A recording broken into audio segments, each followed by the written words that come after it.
당뇨병에 걸리게 되면 우리 몸에 필요한 에너지원인 당의 대부분이 소변으로 배출된다. 그래서 환자들은 쉽게 허기가 지고 피곤함을 느끼게 되는데, 문제는 병의 증세라 보기 힘든 이런 것들이 바로 당뇨병의 증상이라는 것이다. 뭐 다른 증상은 없죠. 뭐 피곤하고 먹어도 자꾸 목이 마르고. 느낌이 물이 자꾸 먹고 싶고, 이제 그리고 자꾸 갈증이 나죠. 그래갖고 알았지 처음에.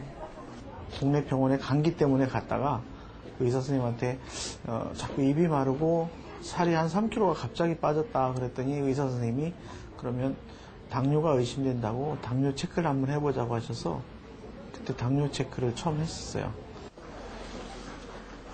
감기처럼 기침을 만들거나 위장병처럼 속이 쓰리지도 않는 당뇨병. 합병증이 나타날 때까지는 아무런 위협도 주지 않는 그 침묵이 당뇨병의 가장 큰 함정이다. 당뇨병의 증상은 일반인들이 흔히 생각하듯이 그 물을 많이 마시고 소변을 많이 보고 음식을 많이 먹는 3다 증상을 대표적인 증상으로 생각하는데, 사실은 이런 증상들은 당뇨병이 생기고 한참 있다 나타난 증상입니다. 따라서 초기에는 아무 증상이 없다고 생각하셔야 되고, 막연하게 피로하다든가 체중이 자꾸 감소한다든가 뭐 그런 것도 증상으로 생각할 수는 있고, 따라서 우리나라 사는 경우에는 40대 정도가 되면은 반드시 혈액 검사를 정기적으로 1년에 한두 번 해서 당뇨병이 생기냐 안 생기냐를 확인하는 것이 가장 좋은 방법이 됩니다.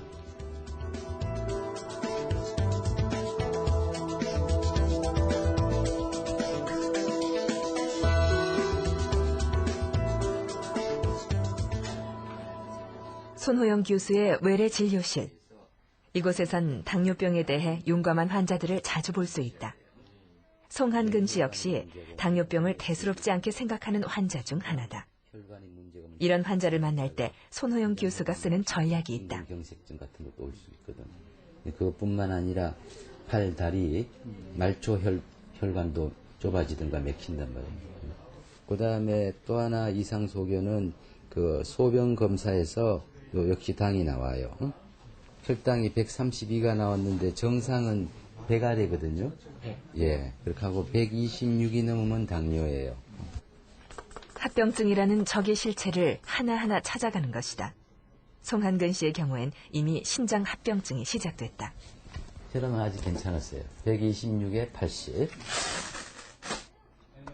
하지만 송한근 씨는 증상이 없는 당뇨병보다는 아픈 무릎이 더 걱정이다. 병원에 갔던 이유는 무릎이 좀 아프고 이렇게 뻘겋게 좀 이게 비만 올라가고 피로가 있을 때 그렇잖아요. 그래서 다리를 좀 걷기가 힘들어가지고. 그래서 당뇨에서 이런 식으로 오는 합병증은 잘 없긴 합니다. 근데 일단은 제가 다른 합병증 검사를 같이 해서 그 결과 본 다음에 말씀드리고, 이 검사 가지고 저게 잘 설명이 안 되면 우리 병원에서 또 물어보는 분이 또 계시거든. 같이 좀 보자고요. 수고하셨습니다. 네. 다시 뵙겠습니다. 네. 이미 합병증까지 시작되었다는데 그는 자신이 당뇨병 환자라는 것을 어떻게 받아들일까? 괜찮을 것 같아요. 왜냐면 내 생각은 지금 내가 진단할 때는 제가 상식으로 당뇨병 여기 와서 보니까 무슨 병도 마찬가지겠지만은 당뇨병은 특히 초기에 진단하면 나은다는 얘기도 있고, 또 나 같은 사람이 초기에 또 이렇게 초기인지 뭐 결과를 봐야 알겠지만 만약에 초기였다면은 스스로 자신의 병에 대해 진단까지 내리는 송한근 씨. 그는 아직도 자신이 당뇨병 환자라는 것을 믿으려 하지 않는다. 하지만 대부분의 환자들 역시 그러했다.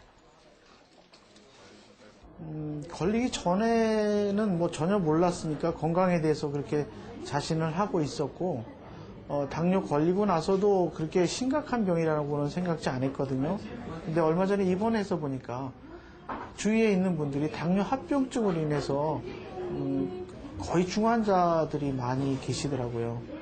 그래서 이 당뇨라는 것이 다스리지 않으면 큰 병이 되겠구나 하는 것을 그때 좀 많이 깨달았어요. 그래서 요즘 들어서는 굉장히 노력을 좀 하려고 노력하고 있습니다. 그 지난번보다 네. 좀 좋아지긴 했습니다. 네. 주사는 잘 맞고 계세요? 네, 제가 바로 그래서 주사를 지금 7년 전 당뇨병 진단을 받고도 관리를 소홀히 해 입원까지 했던 최진희 씨. 입원해 있는 동안 철저히 당뇨 교육을 받은 그는 요즘 꼬박꼬박 당뇨 일기까지 쓰며 관리를 철저히 하고 있다. 집에서는 혈당이 아침에는 보통 130에서 140대 정도 나오고요. 됐어요. 140을 안 넘어요. 점심에는 160, 180, 170 이 정도 되고 저녁에도 189. 점심 요게 점심 전이죠. 예, 점심 전입니다. 185, 170, 165 예. 많이 좋아진 거야. 예.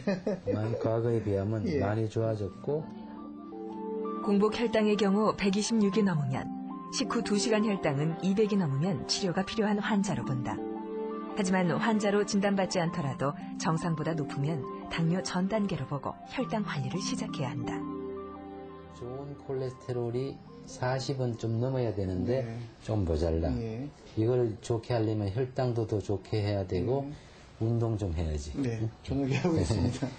운동량을 조금 늘리면 좋겠어요. 네, 알겠습니다. 그거 좀 부탁드리고 이제 혈압은 제가 좀 봐야 되거든요. 혈압 보고 혈압이 조금 높습니다. 혈압이 이제 네. 그 130은 안 넘어야 되거든요. 네, 130이 조금 넘어가서 혈압 보고 말씀드릴게요. 당뇨 환자의 경우 가장 예민하게 관찰하는 부분이 바로 혈압이다. 그래서 손호영 교수는 모든 환자들의 혈압을 직접 재며 정확한 상태를 살핀다.